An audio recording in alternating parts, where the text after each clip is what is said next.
Boa Amor noite. é amor, pulsação, vibração. Boa Os meus, noite. os meus amigos estavam empolvorosos, porque ontem eu brinquei com eles. Eu chamei a Maria para tomar um drink, ela topou e vocês podem ir pro boteco com a gente. Beleza, hoje às 8 horas, estamos aqui.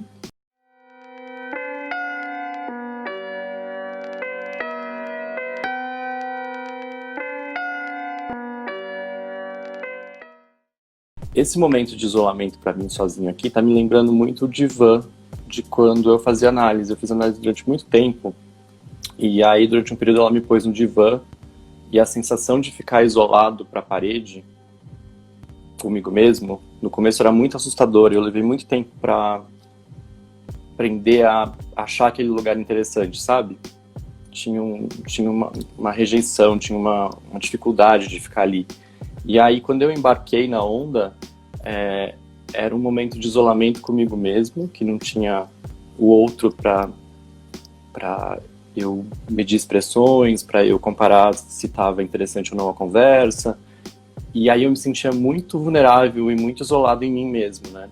E estando sozinho aqui em casa, eu tô sem análise acho que faz 1 ano e pouco, 2, me lembrou muito esse lugar do divã, de quando ele era confortável, sabe? E eu queria saber se para você é um bom começo de papo, isso faz sentido. Bom,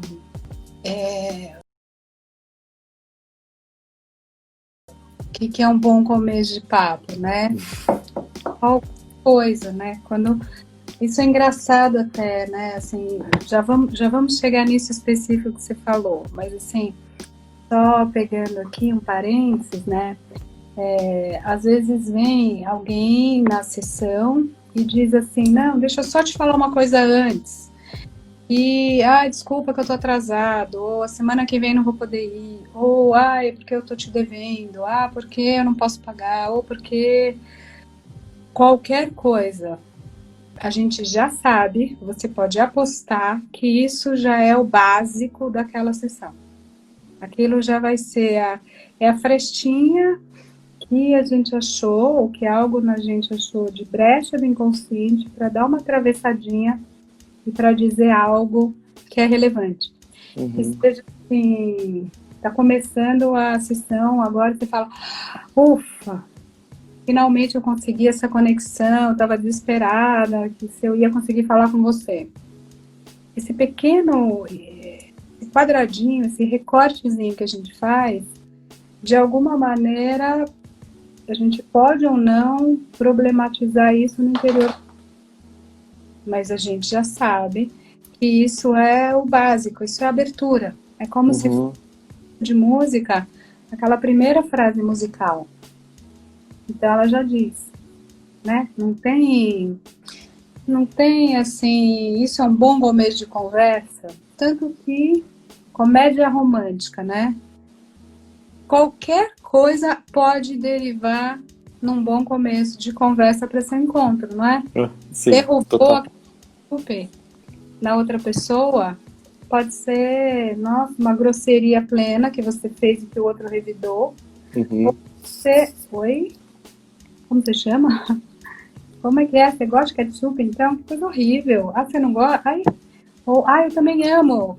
Tanto faz, entende? Pode ser na provocação, pode ser na Sim. identificação, pode ser, né, a suposta indiferença, mas então, o que é o começo de conversa? Só isso já dá pano para E toda.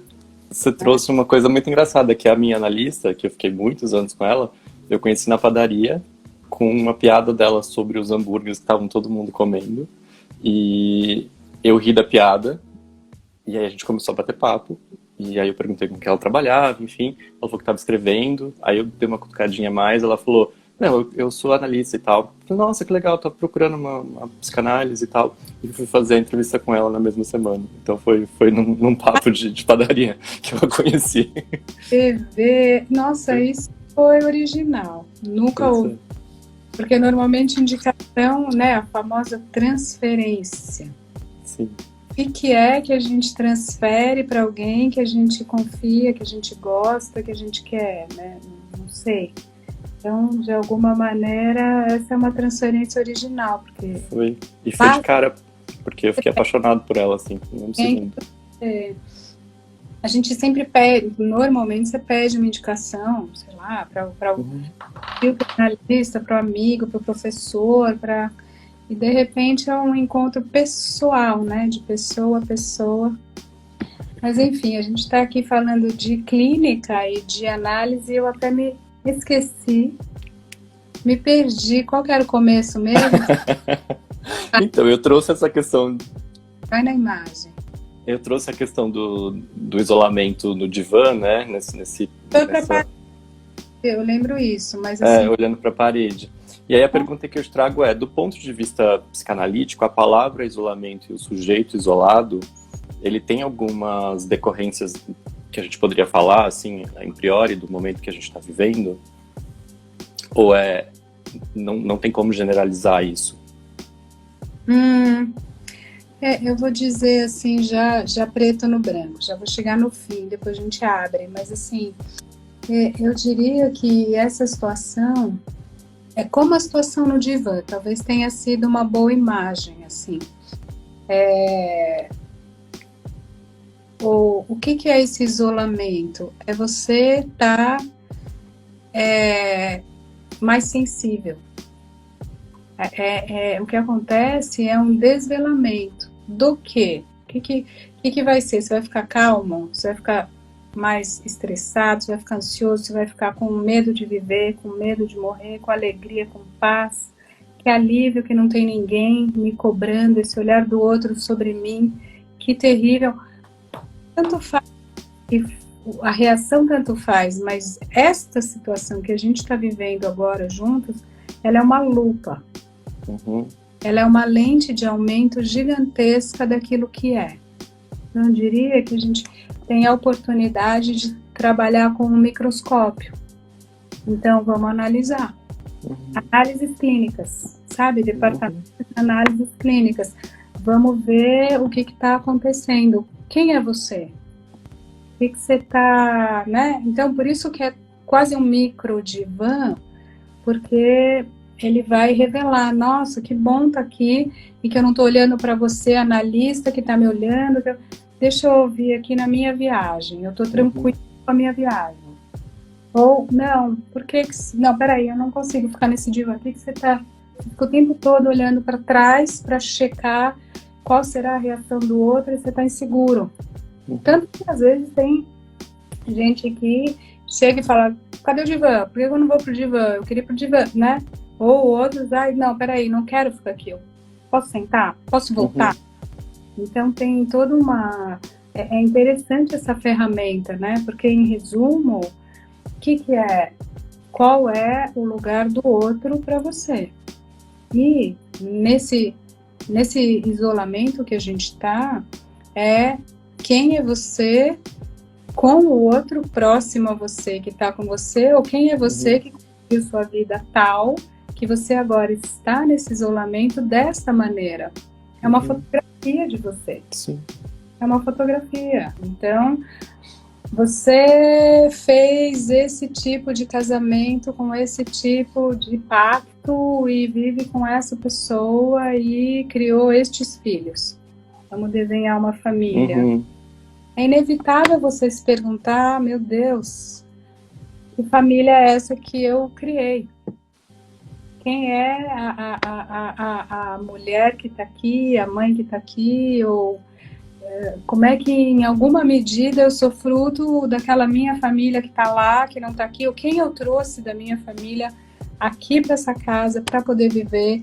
Então eu quis que minha mãe viesse, meu pai viesse, meu tio, minha sogra. Isso diz. Se cada um fizer o seu... Você podia só fazer uma fotografia agora, todo mundo agora, no mundo, faz uma fotografia de onde está neste minuto. Agora, como é este período de pandemia, de convite mundial para o isolamento? Faz bate. Configura isso. Isso vai dizer de você. Qualquer um. Você recusa isolamento, você não aguenta, você tem que sair. Você tem que ir para o supermercado, ou você vai andar ou correr na rua, ou você vai para a praia, ou você desobedece, ou você compra o cachorro da vizinha, se você Uhum. na França, para poder ter uma possibilidade de passear com seu cachorro. Você mente, você, enfim, você tá revelado, tá revelado. E se você queria estar com alguém, mas você não tá, revela que o seu desejo você não cumpre. Uhum. E você diz, eu queria estar, mas não tô, porque na hora não deu, porque a gente estava tentando, porque me enrosquei. Isso revela que você enrola e que você tem esse estilo de se enroscar. Se enrolar no fio da sua neurose, da sua dúvida, de bascular daqui para cá, não quero ou não quero. Se você se precipitou e está aqui com o namorado que você nem queria, que está, nossa, como é que eu faço agora? Eu acho que eu tenho que ir embora. Isso revela que você se precipita e que as coisas no espanto e que essa é a sua maneira de fazer vínculo. Ou fazer. Entende o que eu quero dizer? Entendo. Sim. Não tem escapatória. Tá na lupa. É essa lupa que eu comparei com o divã, porque o divã me dava essa sensação, dali não dava para fugir. O divã, para mim, revelava tudo, né? De mim mesmo. Então, acho que é por isso a sensação de estar aqui nesse lugar, assim, da minha casa. E aí, acho que talvez eu consiga te trazer a segunda pergunta, que é: quais seriam as principais diferenças que a gente poderia pensar em pessoas que estão sozinhas, pessoas que estão em par e pessoas que estão em família? Desse ponto de vista psicanalítico que a gente está falando, né? Porque são 3 situações muito diferentes, né? São 3 tipos de lupas muito diferentes. Sim, eu acho que eu colocaria uma quarta situação, que é nenhuma dessas daí, né? Pessoas que estão na República, que moram com alguém, ou que eu acho que isso também diz, né? Porque não existe, porque senão a gente está colocando os solteiros e os comprometidos, né? Entendi. Seja com filhos ou sem filhos. Eu acho que eu abriria mais um pouco, né? O que você está pensando sobre isso, Beto? O que você tem aí alguma... Porque a gente pode falar tanta coisa, qual recorte você imaginou? Tá. De que ponto de... O que você... Então, eu pensei que, assim, eu estou observando a minha relação com esse momento, né? E ela é muito parecida com a minha relação com a minha psicanálise, com a minha experiência do meu processo psicanalítico. E eu tinha um prazer desse processo psicanalítico. É quase sádico esse lugar meu de gostar de estar ali analisando, overanalisando as coisas, né? E aqui tá me propondo esse momento. E aí, quando veio a pandemia, eu observando as pessoas, eu percebo que cada tipo de núcleo propõe um tipo de dinâmica. Núcleo e dinâmica. Isso. Né? Então, olha, isso já é interessante, né? Porque, assim, eu acho que eu vou... Isso é a fenomenologia, né?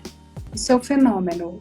Porque, assim, tudo bem. Eu sei que eu mesmo usei essa imagem do microscópio, da lente, que amplifica e revela a situação, como você tá, sozinho, em par, tal. Só que agora eu vou pôr uma outra camada em cima de tudo isso. E, assim, isso é a fenomenologia, é o fenômeno tal como ele se apresenta. Mas qual é a sua posição subjetiva dentro dessa fenomenologia? Então vamos lá. Tem várias maneiras de estar sozinho na quarentena. Assim como tem várias maneiras de estar em par na quarentena. Sim. Certo? Então vamos começar por essa complicada. A gente já faz 3D a situação, já monta um edifício. Então a gente já quebrou em 4. Então, por exemplo, você pode viver só ou solteiro, ou você está solteiro tendo um caso, ou você está dentro de uma relação e moram em cidades diferentes, países diferentes, ou tá assim e vai no fluxo, vai e volta, fica uns dias aqui, um dia sozinho, um dia tal. Ou você pode estar vivendo esse sozinho, que é sozinho mesmo. Você aproveitou para dar um escape do mundo. Uhum. Você fala, não quero fazer ela. Eu quero agora, não tenho que fazer essa cena do laço social. Então, qual é a posição subjetiva dentro disso real, para além das de Playmobil que estão do teu lado? Eu tô com outro, eu quero estar com outro, eu quero, no fim do dia, conversar com alguém. Eu quero fazer uma festinha pelo Zoom, ou um encontro pelo Zoom, tomar um vinho com um amigo. Eu quero conversar com alguém, eu quero falar com a família, eu quero falar, ou eu quero ficar sem pensar nas pessoas. Eu quero tomar meu vinho, fumar meu cigarro, tudo que eu quiser em paz. Não quero ficar trocando com o outro. E isso vale para quem está em par, para quem está em família. Então, em que lugar subjetivo põe o outro? São pessoas que ficam te demandando e das quais você tem que escapar? Porque isso acontece, né? Sim, então você me trouxe uma questão muito legal, que seria então talvez a possibilidade que temos, desculpa se o som cortou, Não. mas temos a possibilidade que temos de olhar a nossa posição subjetiva dentro da situação que estamos, independente de ser par, sozinho, em grupo, em família. Sim, que é relevante. Claro, o real é importante, a materialização do que você construiu, ela é reveladora por si. Então, isso muito da posição. Só que isso é uma camada dessa revelação de quem é você. Tem outras camadas aqui que vão dizer, olha, eu faço uma cena de estar no mundo em par para melhor me proteger do mundo. Então, eu sempre namorei, eu sempre casei, sempre tive com alguém, desde que eu me conheço por gente, desde os 14 anos, e eu tenho 34, mas na prática esse parzinho é só um escudo para me proteger da relação visceral e derrubante, premente que pode existir entre mim e este outro, entre mim e todos os outros. Então é só uma muleta escudo, é um super shield aqui, para eu conseguir viver no mundo. Então eu não consigo não ter namorado. Então eu vou andando de duplinha, sabe? Desde quando eu era adolescente, ia no banheiro com a amiga, tinha a melhor amiga na escolinha, aí tinha amiga para conversar, tinha o parzinho, e agora tem o parzinho, e sou menina, o parzinho é hétero, é menino, então eu vou vivendo de parzinho. Mas na prática, é um viver de parzinho que é assim, ai amor, beleza, então tá, fiz o jantar, tá, vamos comer, tá. É uma sociedade, uma sociedade do domus, do espaço doméstico da casa. Essa sociedade, mas assim, olha, tá, então você fica aqui e eu fico aqui. Tá muito bem, cada um tem seu espaço, eu tenho o meu, é esse aqui, tô aqui dentro dessa redoma, peraí, tá acontecendo alguma coisa? Tá batendo uma angústia? Ah, dá, peraí que eu preciso ler jornal, peraí que eu preciso trabalhar, peraí que eu tenho muito e-mail para responder, peraí que eu tenho que dar conta. Ah, tá com um pouco de angústia, tá estranho, ou enfim, tá com outra mulher, não quero saber.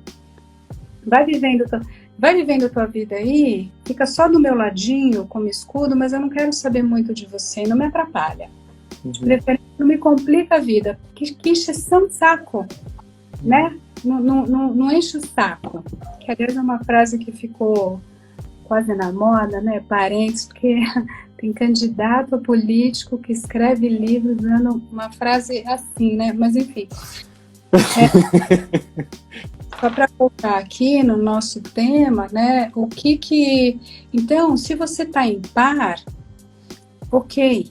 É o jeito, é relevante, porque é o jeito que você construiu o seu elo com um outro próximo. Agora, que tipo de par?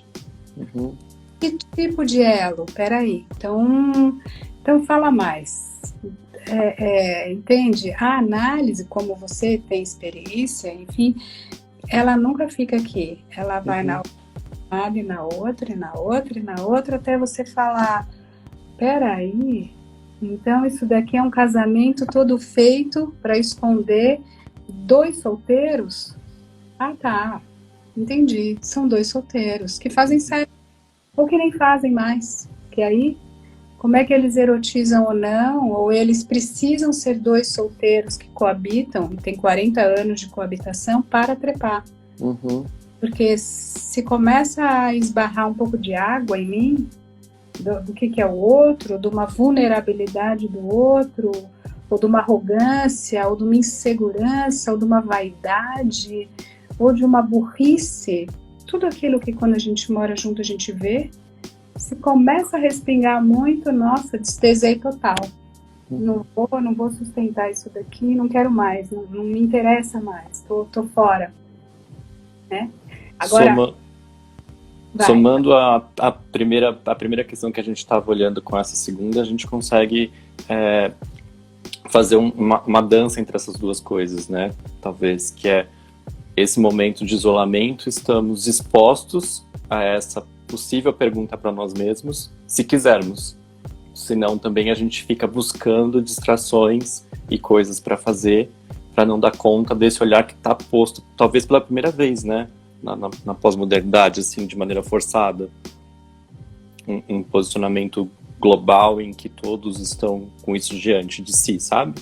Com essa possibilidade diante de si. Planetária, né? Em escala planetária, porque isso é uma outra camada importante, que é assim, se a gente tinha dúvida de que isso, enfim, acho que eu já falei isso, eu não lembro se a gente já fez vídeos específicos sobre isso no canal, mas assim, agora é um momento muito importante, privilegiado, é uma oportunidade da gente marcar a consciência radical do planeta como um coletivo único. Então, se os ambientalistas estavam dizendo isso, se a crise do ambiente revela isso, que o ciclo da água é um só, que o ciclo da floresta é um só, que o ciclo do ar é um só, porque a Terra, não dá para fazer barreira nacional, né? Para a água, para o ar, para a Terra, não dá. Como é que você vai conversar sobre isso com todo mundo? E não é só a natureza, é também pessoas. As pessoas, elas migram no mundo. As riquezas migram, o capital migra, o trabalho migra. O trabalho mudou das indústrias, da Revolução Industrial, que pilhou o Império Norte Ocidental, Europa e América, sobretudo, migrou, e algo de Japão migrou para China, Malásia, Vietnã. É a base industrial, só que a base intelectual, o capitalismo do conhecimento, continua nesse hemisfério norte, mas também está ali. Então, é o conhecimento, que é a mercadoria mais valiosa hoje, que vai ou não nos propor vacina, mas certamente vai nos propor medicamentos e qualquer. Tem bilhões de pessoas, bilhões de dólares e muitos centros de pesquisa com computador de altíssima voltagem para equalizar quais são os melhores antivirais, para escolher um anti-inflamatório, mas antiviral, provavelmente mais um antiespessante sanguíneo, e essas 3 bases de tipos de medicamento vão criar um coquetel para a gente se curar agora. O que é isso? Isso é pesquisa global. Somos um coletivo humano. A gente tem um vírus que é inumano. Eu diria que é vivo. Tem uma discussão se vírus é ser vivo ou não, né? Enfim, ele está dentro do ecossistema da vida. Então, ele é parte, ele é agente importante, vírus, bactéria, humano, animal, vegetal, pedra, tudo. Então, é um ecossistema global, o vírus é uma peça disso, Os medicamentos são peça disso e as mentes humanas criativas para dar conta desse descasamento humano-vírus, que tem que descasar, para barrar essa reprodução mútua, né? Para barrar, eu aqui alimento tuas partículas aqui. Como é que a gente vai fazer isso? Eu tenho que dar o meu dado para você. Eu sou chinês, você é neozelandês, ele é brasileiro, ele é italiano, ele é inglês, a gente tem que partilhar. Não tem como, então é um coletivo. Para voltar na conversa anterior, a gente é um coletivo, seja um coletivo de 2, de uma microfamília, né? Família nuclear, pais, filhos, seja família ampliada, onde tem 3 gerações pelo menos. Os enteados, quando migram, os filhos de diversos casamentos, fica numa guarda compartilhada aqui, outro ali. Tudo isso é coletivo. Acho que esse é um grande conceito do presente. Já era, mas é um grande conceito. Eu acho que isso, sim, isso é inédito. A gente não dá mais para fingir. Você pode criticar o tipo de coletivização ou globalização. Você pode falar, não, porque a globalização neoliberal, ela é sem lei, ela aumenta a desigualdade, aumenta a injustiça, ótimo, vamos nessa discussão, ok. Piketty, enfim, todos os economistas e os teóricos, né, filosofia econômica, como é que você vai pensar isso? E a circulação dos ecos, das caras. Mas assim, não dá para você dizer que não existe. Não dá para você falar, bom, a resposta eu já sei. É um hipernacionalismo. É fechar a nação. É fazer muro. É fazer barreira. É fazer pátria amada acima de tudo. Não funciona. Esse estatuto ficou claro que não funciona, né? Não vai funcionar. Você pode se proteger, é incrível a gente poder não se conhecer e falar, bom, eu estou no Brasil, você está no Brasil, você fala uma língua que eu compreendo e a gente está aqui conversando agora. É incrível. Então, não é que não é um lugar comum e fazer um território comum e fazer uma nação, mas é uma espiral. A gente está num sistema com múltiplas espirais e elas vão, né, do indivíduo ao global, passando... Exatamente isso que estava na minha mente. Que você fez uma conexão muito clara entre a possibilidade individual de se ver no núcleo, se entender, e a gente, quanto nação, fazer isso, e a gente, quanto planeta, fazer isso, né? A gente está num momento muito oportuno para esse conjunto, né? Quase que inevitável, né? É inevitável e não são excludentes. Isso que é o mais interessante. Não precisa ser excludente você dizer, bom, há um globo e há uma casa.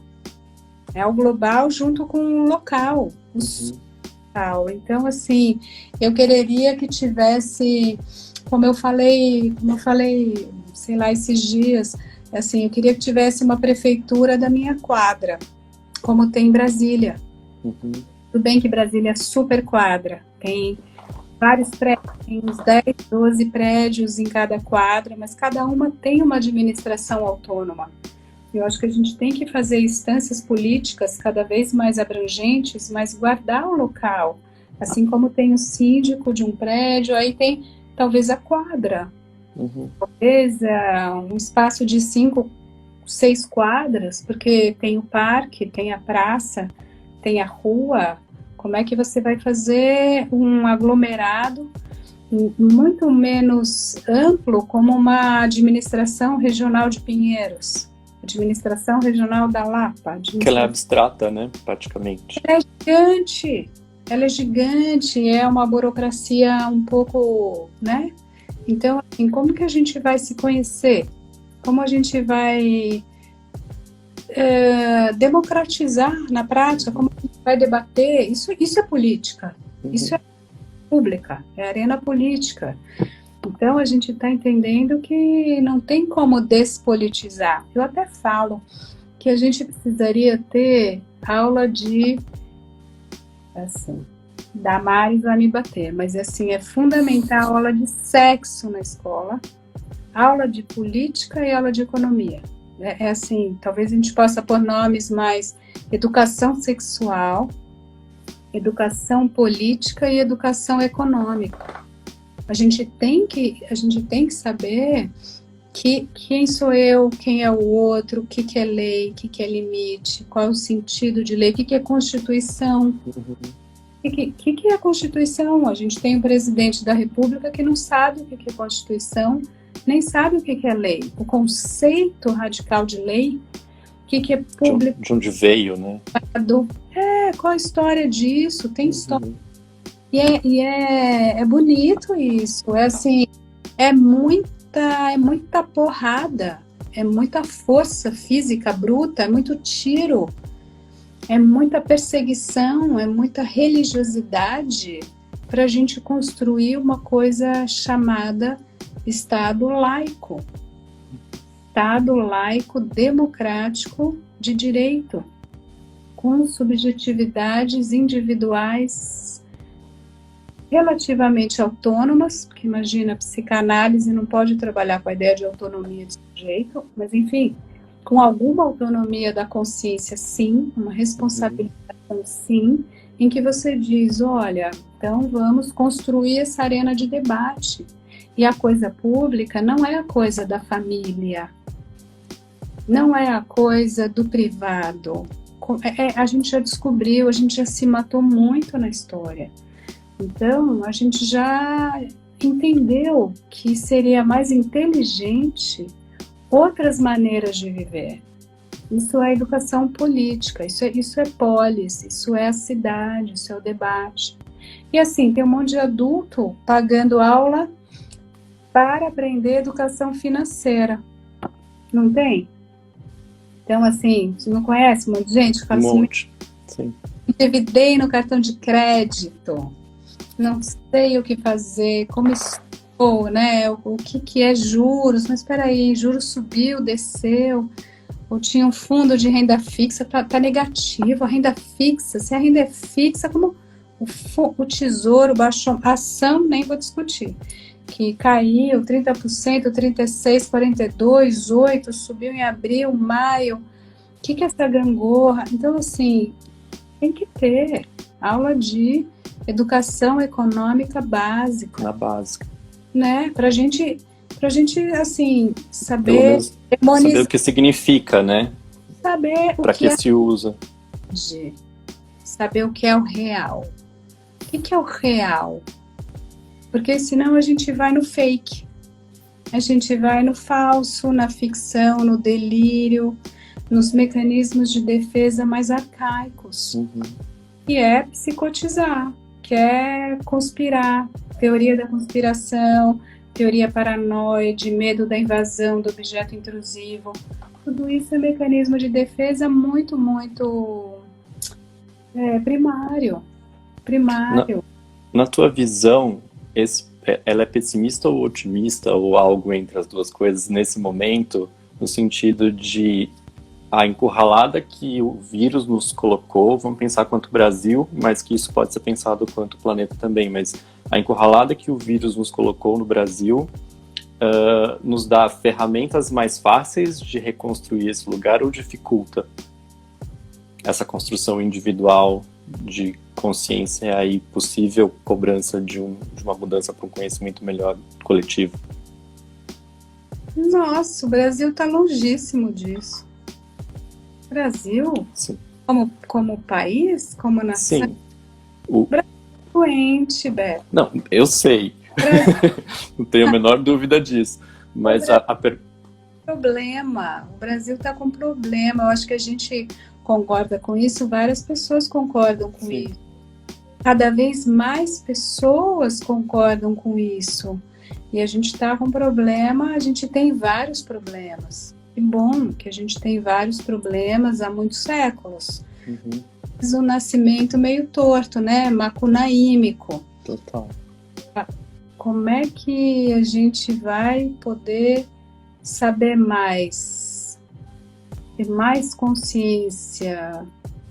Poxa, essa é uma excelente pergunta. Eu trabalho disso, você também. Então, a gente está, de alguma maneira, buscando fazer ações das mais variadas para que a gente possa acordar com menos dor.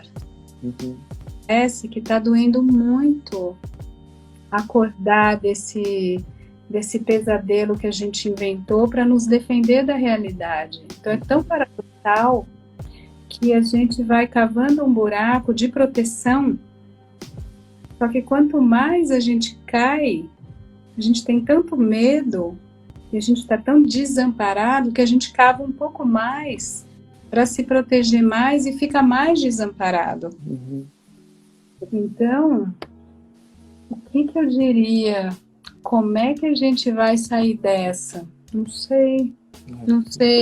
Experimentando e se reinventando. Realmente não ter que sair e não ter que ser presa para ser mobilizada a sair. Eu espero essas duas coisas. Mas eu acho que eu sou muito gentil e muito pequena para ser aprisionada. Mas assim, porque eu estou falando tudo o que eu quero, certo? Sim. Falando livremente e gosto, né? Por favor, faça. Me interessa, né? O que eu vou fazer, assim, nem tô... Me bate uma curiosidade da coincidência em que se encontra o Brasil doente, que sempre foi, mas está talvez nos seus estados mais doentes da história, em ressonância com esse momento mundial, né? Então a gente está duplamente cercado na encruzilhada, né? E como achar alguma visão otimista no meio disso, entende? Porque o pessimismo está posto, né? Dessa situação. Mas se a gente voltar lá no começo da nossa conversa... Gostaria de achar uma visão otimista no meio disso? Não sei se otimista ou... que abrisse pelo menos um leque de opções de pensamentos, entende? Que é o que a gente está fazendo aqui, né? De repente olhar, como a gente falou lá no começo, em que, como nós estamos encurralados, o jeito é olhar para a gente, daqui de olhar para a gente, exteriorizar isso e fazer as mudanças para fora, né? Então, eu diria o seguinte, não sei se isso é da ordem do ótimo ou da ordem do péssimo. Eu acho que não é nenhum dos dois. Nenhum dos dois, né? Eu acho que eu não trabalharia com nenhuma dessas numerações, mas eu gosto do real. Embora ele seja inalcançável em última instância, sempre em mutação e a gente sempre equivocado, assim como a verdade, né? Como dizia Lacan, ela é sempre patuta, ela é sempre não toda. É sempre alguma coisa que ao dizer já é um meio dizer, porque o que você disse já não pode... Enfim, a palavra ela é pequena para abarcar o que é real. Isso é Clarice Lispector também, mas na medida de todas essas limitações, ainda assim eu acho a verdade mais interessante. Doa a quem doer. Eu acho que o real, ele sempre é mais interessante, porque a gente está numa cultura doente também, não só o Brasil, mas assim, uma bunda de mulher, um corpo de homem, de mulher, eu acho que ainda é mais interessante tal como se apresenta. É que a gente faz Pantone, né? A gente faz foto. Eu também faço. Às vezes eu tenho que fazer umas coisas. As pessoas falam, então tá bom, vamos fazer maquiagem, vamos fazer... Pode pular, não precisa. Não, vamos fazer, tem que fazer, porque olha só. Nossa, mas como assim? Você não bota isso, você não bota aquilo, você tem um olho tal, mas você tinha que carregar na bolsa o rímel, máscara, você tem que... Entende? Então, a nossa cultura ela é profundamente fóbica de real. Uhum. Ela tem medo do real, ela não pode envelhecer, ela não pode enrugar, ela não pode dobrar, não pode ser pequena, grande, feia. Sentir dor, sentir incômodo, sentir angústia. Eu acho isso uma loucura, você não acha? Acho Total. que assim, por um lado talvez seja ótimo, porque eu ganho minha vida a partir de uma certa coragem de poder escutar o real.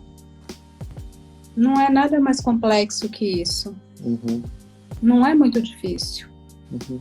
Mas é escutar e sustentar o outro no seu processo radical de fazer essa escuta de si mesmo no que pode ter de mais real, inclusive da condição de vulnerabilidade do humano, de fragilidade que é a nossa, de... Enfim, que é isso? Enfim, de repente aparece um vírus e você fala, meu Deus, ferrou, porque... Então, vai morrer. Uhum. Entendeu?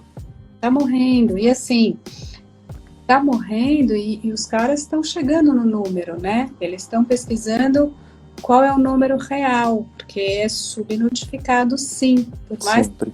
que você queira ter teoria de uma conspiração estranha que vai dizer que na verdade nem tem o vírus e nem tem tanto assim, porque está hipertrofiado esse número para tirar o presidente, o governo, enfim, o número, em princípio, o cálculo diz que é entre 12 e 14 vezes os números confirmados. Então, assim, se a gente não conseguir agora, né, esses feriados agora em São Paulo, que é a cidade mais densamente povoada do hemisfério sul inteiro, se a gente não conseguir barrar um tanto agora, assim, vai morrer muita gente. Uhum. Por que você quer fazer festa agora? Eu pergunto. Por que você quer fazer festa, churrasco, piscina? Como? Por que a gente não pode barrar um pouco um princípio do prazer agora em nome da realidade? Sim. Um pouco. Semanas, meses, poucos, 2, 3 meses. Como a gente não consegue suportar um mínimo de frustração e viver tudo como uma gigantesca privação? E a privação é imaginária, né? Sim. A privação, ela é sobretudo imaginária. Eu me sinto privado de tudo que eu imagino tendo direito a. Tendo um direito naturalizado de viver num gozo, num prazer e num... Gente, quantos anos você tem? 1? Sim. 2?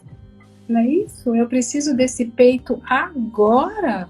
Então, olha que curioso que você me traz, porque a palavra otimismo que eu utilizei, né, numa tentativa de localizar de que ponto a gente está olhando, tudo isso que você me traz eu vejo com grande otimismo.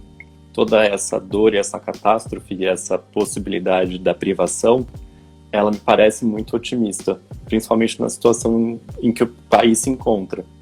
Através dessa dor, talvez possa ser localizada alguma consciência a respeito de algo, entende? Não tem conhecimento sem dor. Não só entendo, como eu tô com você. Eu acho que, assim, não tem vivência fundamental, subjetiva, que transforme sem sofrimento. Não tem. É assim que a gente aprende a falar. Você aprende a falar porque você não domina aquele outro que tá toda hora indo embora e que até que você fala ma. E você vai na sílaba mais fácil em todas as línguas do planeta, que é juntar a sua boca para você fazer apelo ao outro. É um apelo desesperado. Sim. É um apelo desesperado. Você tá com medo de quebrar. Você está com medo de cair em pedaços, de desaparecer. Então, ela. Então, a gente poderia dizer que é um otimismo às avessas, né? O que eu estou propondo aqui. É um otimismo paradoxal. é você poder, para voltar lá no comecinho da conversa, né? Como é que é você estar sozinho na quarentena? É você saber conhecer melhor até o que você faz para não permanecer num lugar de uma solidão radical, de não laço social. Então, teu corpo está aqui, mas com quem você faz laço? Quem se procura, quem te procura, como você conversa, o que você quer saber, o que você quer pesquisar, como você trabalha, que ideias você teve. Eu já tive, nossa, umas 500 ideias de trabalho. Estou implementando 2, assim, mas né, de projetos. Você fala, nossa, eu preciso fazer alguma coisa nesse momento. Aí você vai lá, começa a agir, e você vê que a coisa flui. Então, eu acho muito curioso esse tempo que a gente está. Porque ele dá medo, ele dá uma angústia, mas aí você vence, pilha e você começa a rebanhar. Você vai no redemoinho da libido, você vai numa chave, aí você fala com você lembrou daquela amiga que lembrou daquele outro. Vamos fazer. Vamos implementar. Não sei quando, de madrugada, eu tenho um segundo de tempo, mas aí você viu como foi difícil a gente fazer essa live, hein, Beto? Levou um tempo. A gente foi indo até que a gente conseguiu. A gente tem 8 minutinhos, mas menos que isso, até pra gente não cair na frente de todo mundo, a gente dá tchau antes. A última pergunta que estava aqui, a gente não vai conseguir entrar nela, mas era falando sobre Apocalipse e Armagedon, que é uma imagem que está muito na cabeça do coletivo, né? A gente ouve muitas teorias que falam sobre esse lugar e há muitos séculos os humanos buscam por esse lugar da finitude, né? Do acabar com tudo. E quando você fala que o Brasil vai morrer e está morrendo, também vejo com um olhar paradoxal, porque pode vir um novo Brasil a partir daí, otimista, ou realmente a gente pode cair numa vala e não conseguir sair, né? Tem essas 2 possibilidades postas. Mas para a gente finalizar assim com essa imagem apocalíptica, o que você pensa assim a respeito desse coletivismo, dessa morte absoluta, desse Armagedon implantado na mente do coletivo? Eu vou te falar, eu respeito muito todas as grandes condensações simbólicas, como eu vou chamar. E, independentemente de existência de deuses ou de sistemas ideológicos, qualquer sistema de pensamento ele vai marcar alguns lugares, topos de importância, que é a cifradora de sentido, né? Então é quase arquetípico, um lugar de um arquétipo simbólico.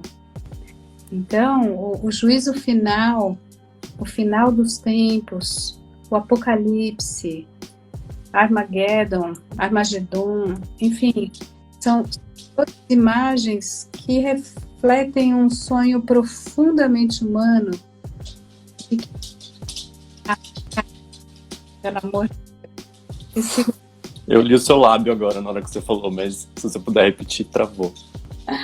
O sonho de que isso aqui acabe, pelo amor de Deus, e que tô cansado de segurar a vida.